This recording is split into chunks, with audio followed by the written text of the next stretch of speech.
Bénis ta parole, Seigneur. Shalom, bonne journée à tous. Bonjour, ouais, bonne journée. Je commence par la fin. Alors, on continue la lecture dans Actes, chapitre 16, verset 16 jusqu'au verset 40, la fin du chapitre 16. Donc, 16. Le thème, c'est « Ce que nous décidons et faisons dans l'ombre peut amener quelqu'un à la lumière ». Un jour que nous nous rendions au lieu où le minyan se réunissait, donc le minyan, je rappelle que c'est quorum de 10 hommes ou plus, rassemblés pour une célébration juive. Donc un jour que nous nous rendions au lieu où le minyan se réunissait, une servante vint à notre rencontre. Elle avait un esprit de serpent, un esprit de python, qui lui permettait de prédire l'avenir. Elle gagnait beaucoup d'argent pour ses propriétaires en pratiquant la divination. Elle se mit à suivre Shaoul et nous en criant sans cesse « Ces hommes sont des serviteurs du Dieu Ha-Hélion et ils nous annoncent comment on peut être sauvé. Ha-Hélion, c'est le Très-Haut, le Très-Haut. Dieu, quoi. » Jour après jour, elle fit cela, mais Shaoul en fut si dérangé qu'il se retourna et dit à l'esprit « Je t'ordonne au nom de Yahusha le Messie de sortir d'elle !» Et l'esprit sortit d'elle au même instant. Alléluia.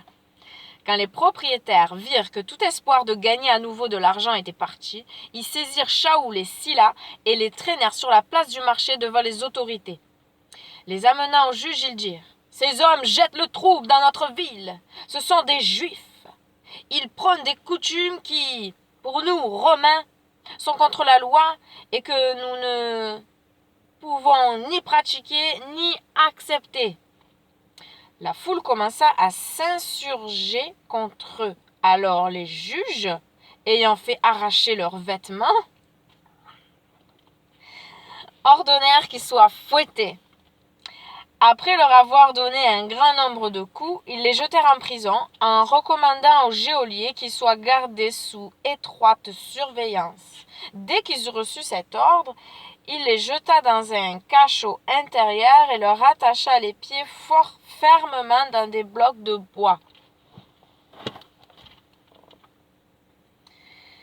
Vers minuit, Shaoul et Sila priaient et chantaient des hymnes à la gloire de Dieu, tandis que les prisonniers les écoutaient attentivement.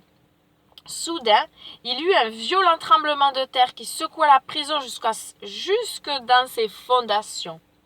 Toutes les portes s'ouvrirent et les chaînes de tous les prisonniers se détachèrent. Le geôlier se réveilla et lorsqu'il vit les portes ouvertes, il tira son épée pour se tuer, car il croyait que les prisonniers s'étaient évadés. Mais Shaoul cria d'une voix forte « Ne te fais pas de mal, nous sommes tous ici !» Demandant de la lumière, le geôlier entra précipitamment et tout tremblant, se jeta aux pieds de Shaoul et Sila. Puis, les conduisant dehors, il leur dit « Messieurs, que dois-je faire pour être sauvé ?» Ils répondirent « Aie confiance dans le Seigneur, Yahusha, et tu seras sauvé, toi et ta maison. » Alléluia. Ils lui annoncèrent le message du Seigneur ainsi qu'à toute sa famille. Et, à cette heure tardive de la nuit, il les prit avec lui pour laver leurs blessures, et sur le champ, il fut immergé, ainsi que tous les siens. Immergé, le baptême. Immergé. Alléluia. Immédiatement, en pleine nuit. Après cela, il les fit monter chez lui et leur servit à manger. Il se réjouit avec toute sa famille de ce qu'il avait mis toute sa confiance en Dieu. Le lendemain matin, les juges envoyèrent des officiers de police avec l'ordre suivant. « Relâche ces hommes !» Le geôlier dit à Shaoul. « Les juges ont envoyé l'ordre de vous relâcher tous les deux.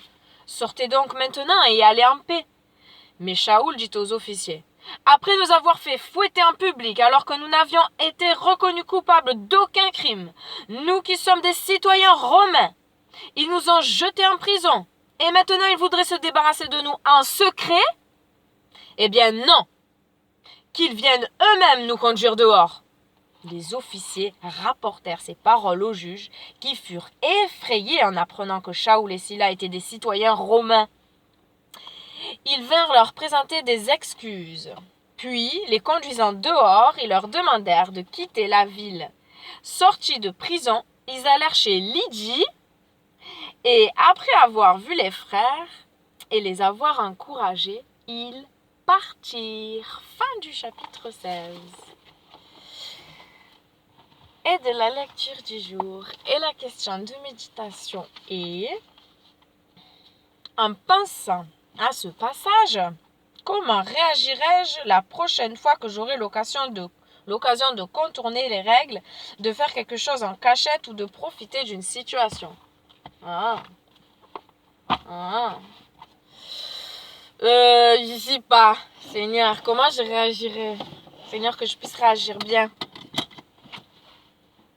On voit le courage de Shaoul qui s'est opposé à un relâchement secret et qui a... Et oui, et puis il a eu des excuses au final. C'était bien pour lui. Enfin, voilà, je sais pas, à chaque situation, voilà, je demande à chaque situation, Père, que tu nous remplisses de ta sagesse. Aide-nous, Seigneur, à voir clair et à ne pas agir dans la précipitation, mais à être réfléchi sur ce qui est juste, Seigneur. Que ton nom puisse être élevé, toi qui es droit, toi qui es toujours sincère, qui es fidèle à toi-même, tu ne peux te renier, c'est nous qui sommes infidèles. Pardonne-nous, Seigneur, et aide-nous à te ressembler davantage, Seigneur. Tu es saint, tu es digne de louange, tu es merveilleux, tu es magnifique, digne, toi seul es digne, il n'y en a qu'un comme toi. Tu es au-dessus de tout et tu règnes. Et je prie vraiment que ce règne qui est au ciel, il puisse arriver sur la terre afin que tu règnes aussi sur nous. Nous avons besoin de toi. Aucun dirigeant ne pourra nous apporter la véritable paix. Et s'en vient la fausse paix bientôt, bientôt, bientôt. Des hommes vont l'acclamer, même des croyants. Seigneur, réveille ton peuple et que nous ne soyons pas séduits et que nous puissions vraiment réaliser qui tu es, marcher selon tes voies, tes règles à toi, afin de ne pas être séduits par celui qui arrive bientôt. Oh, Seigneur, merci, merci pour cette journée de vie encore, merci pour la croix, merci pour les anges autour de nous, merci de ce qu'ils amènent les prières vers toi, alléluia, merci Seigneur d'être chacun de nous, partout et tout en tout, c'était quelque chose de grand et d'exceptionnel, par ton souffle, par ton esprit, oui, comme tu l'as promis, tu n'es pas un homme pour mentir, oui, tu as dit que tu déverseras ton esprit sur toute chair, Père, et je prie Seigneur que nous puissions réaliser cela, avoir faim et soif de toi, de ta présence, de ton esprit, le demander ardemment, être en train de marcher par lui, par toi, au lieu de marcher par notre chair qui nous amène à faire des choses mauvaises, à faire des choses mal. Tout le mal qu'on fait, ça vient que de nous. Et le bien qu'on fait, alléluia, il vient de toi, qu'on puisse te rendre gloire et te dire merci pour le bien qu'on fait. Ça vient de toi, que personne ne se glorifie, Seigneur, parce que tu es amour. L'amour que nous faisons, c'est toi en nous. Merci, Seigneur, de développer en nous cet amour, de grandir en nous. Que tu grandisses et que notre chair diminue. Amen. Soyez bénis. Bonne journée.